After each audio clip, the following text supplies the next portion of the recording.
ভিডিওর প্রথমেই সবাইকে জানাই হ্যাপি নিউ ইয়ার। খুব ভালো করে নতুন বছরটা কাটিও। 2024-এর সমস্ত খারাপ কিছু ভুলে গিয়ে নতুন করে সমস্তটা শুরু করো। আর মাথায় রেখো, তিলোত্তমার বিচারটাকে কিন্তু কোনোভাবেই ভুলে গেলে চলবে না। এইভাবেই প্রথম দিনটা আমি শুরু করেছিলাম আমাদের বাড়ির কিছু কাজ দিয়ে। আমি আর দাদা মিলে অ্যাকোরিয়াম পরিষ্কার করেছিলাম, গাছের একটু পরিচর্যা করেছিলাম।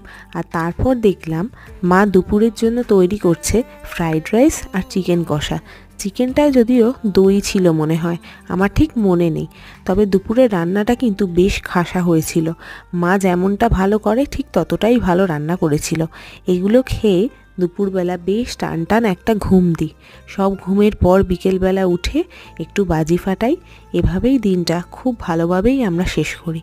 বছরের শুরুর দিনটা আর বছরের শেষটা এবছর আমার বাড়ির লোকের সাথেই কেটেছে। তোমাদের কেমন কাটলো অবশ্যই